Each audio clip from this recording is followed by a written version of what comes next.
It is Secret Saturday, Florida Maquis Patreon channel. If you are here, you are at the $1 subscription level. I have a lot of new folks here, and welcome.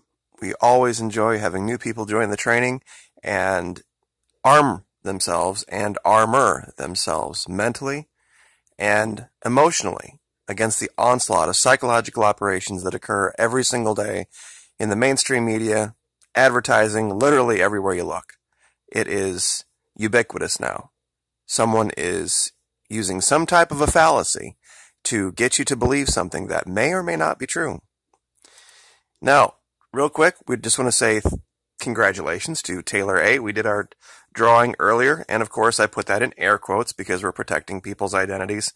Of course, giving away money, we're not going to compromise that. 69 more drawings tomorrow and every day following through the 4th of January of next year, and of course the big $500 $500 gift card drawing on the 28th of December. Now, we are going to continue today. We talked briefly with the Top Secret Tuesday folks yesterday about a new type of psychological operation we hadn't discussed before. And of course, that was an appeal to authority. That means because somebody who's in a position of power or a celebrity says something, then therefore, there must be some credibility to it. When nothing could be further from the truth, the example that we used, of course, was Trump steaks. Mr. Trump, I'm sure, has eaten a few steaks in his life, as have a lot of people. Doesn't make you an expert on them, on either the delivery of them, the type of meat, anything like that, but of course it's a sales tactic. And that's something that not so much the media uses, but you see that more in the private sector. But today, we are going to talk about 2 or 3 different ones. One is called false equivalence. The other one is called whataboutism. And the other one, it's kind of a strange name. It's called tu quoque, I think, Quoque. Basically, it's the pot calling the kettle black thing, meaning that if you in any way, shape, or form are associated with a thing that you are having a problem with, that you're a hypocrite for saying that. People do that with me all the time, saying that because I'm trying to tell the truth about Venezuela, that how can you be so negative about America? You live in America. Why don't you go live in Venezuela? You know, pot calling the kettle black kind of thing. But I wanted to share something with you today. We're going to go through these. But this is absolutely hysterical. To me, studying what we do, it is. Now, it was a meme that I came across, looking through things to show you examples of false equivalence. Now, here's a great example of someone trying to point out a logic fallacy who's falling for a logic fallacy in the process. Okay, they're trying to make the point here that Trump is especially bad because Miss Clinton simply has a lack of style. Okay, and that it's a false equivalence to say that they were equally as bad. But in the process, they used something called straw man. Now, we've covered the straw man before. That's where you basically say that your opponent is stating something that he isn't, or you create some kind of a false argument that you allege they're creating what they're not saying, and then you go about defeating the straw man. Here, the person who made this meme is saying that the reason people disliked both of them is because one had a lack of style and one had a lack of substance, when that was never the case. The case is that they were both hopelessly corrupt and both hopelessly compromised, and that's why people were saying that Clinton and Trump were equally bad. But of course, he puts the question here, why do pundits insist on comparing her lack of style to his lack of substance? Not the case. That wasn't the reason people thought they were equally bad. So it's literally a fallacy within a fallacy in one picture. And it's goes to show that even people trying to knock out fallacies can fall into that trap.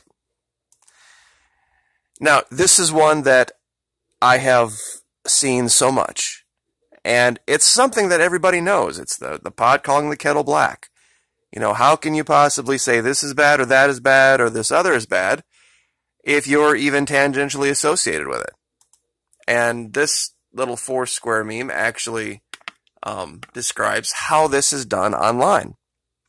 The first square upper left, of course, is a woman posting about, well, I think it's a woman, I'm not sure these days actually, posting about how Apple doesn't pay their foreign workers as much as they should.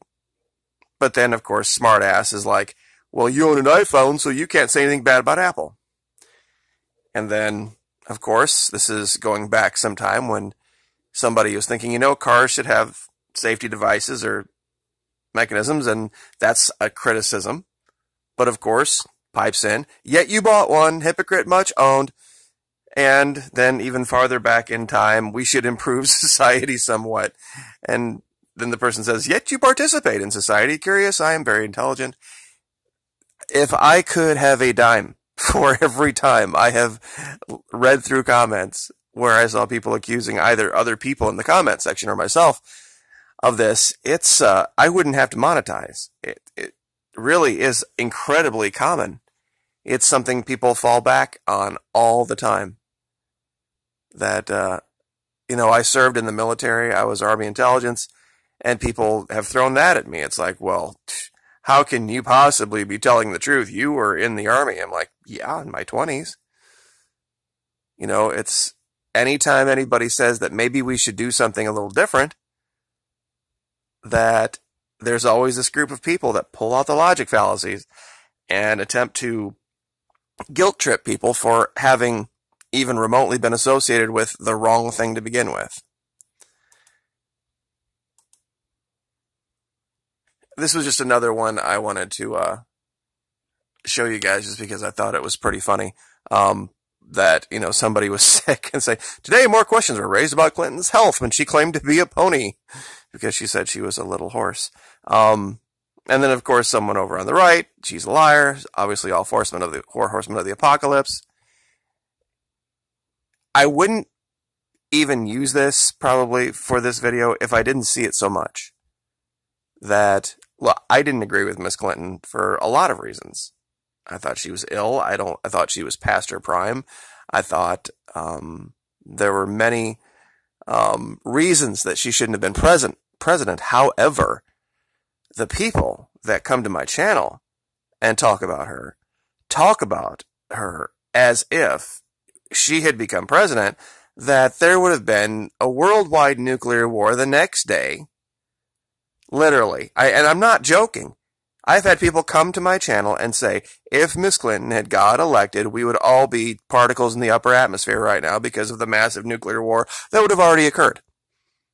I kid you not. If it was just one person saying that, I would be like, oof, you know, crazy person. But literally since the beginning of the channel, when I was trying to speak about third parties and talk about having other options, these logic fallacies just reared their ugly heads, so many of them, over and over and over again. It was the reason I got the idea to do what I'm doing here at Patreon, because clearly these logic fallacies had gone from an inconvenience in the media to being weaponized and being used to destroy people.